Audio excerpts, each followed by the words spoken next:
Ayan mga kapinoy, magandang tanghali. Ngayon ay araw ng Biyernes. Dito ako ngayon sa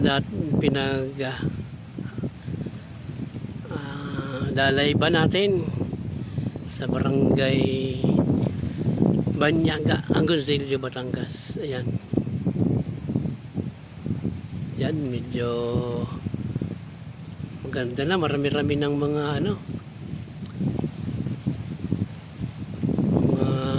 damo, halaman ang tumutubo sa Volcano Island.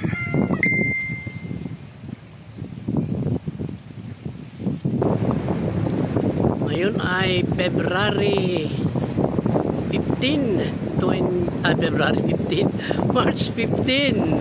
Iwan na ako March 15, 2024 mga kapinoy, Ayan, ito tayo at obserba sa mga kaganapan.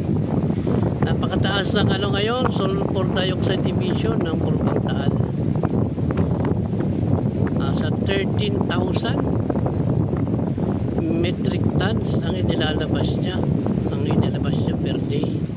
Average po yun, ayon sa PBOX.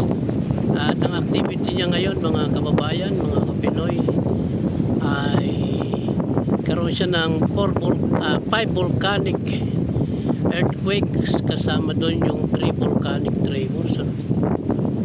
Ayan, mahangin. Kababayan, patuloy pa rin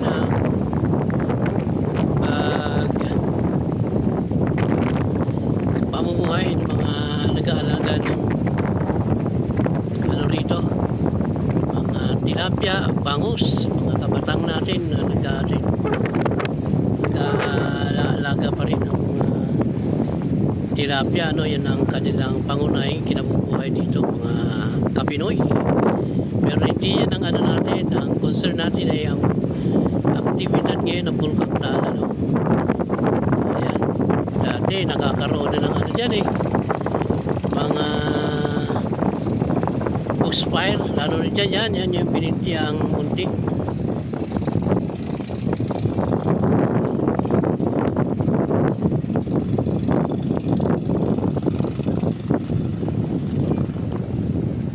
Diyan naman sa bininti ang malaki, nagkaroon din ng mga sunog dyan, bushfire at sa may Daang Kastila. Daang Kastila kasi ay yan likod niyang yan ang may Daang Kastila tawagin. Ayan muna mga kapinoy ang ating may hatid sa inyong latest na kuha ng ating pag-update ng Bulkang Taal. Pasensya na at hindi tayo nakaka-update talaga mga kapinoy, kasi napaka-abala, busy tayo sa ating pang-araw-araw na buhay.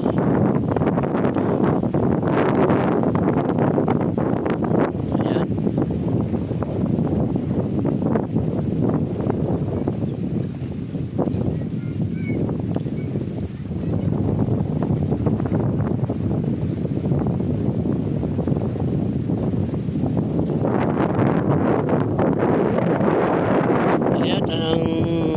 Katubigan dito mga kababayan, ang daming mga halamang dagat, tuwan-tuwa ang mga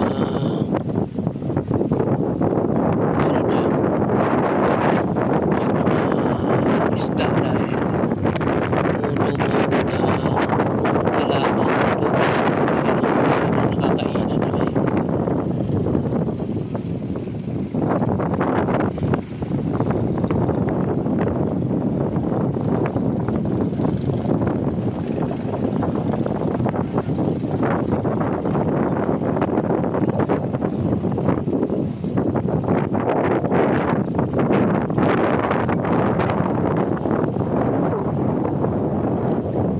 yung summit kung tawagin.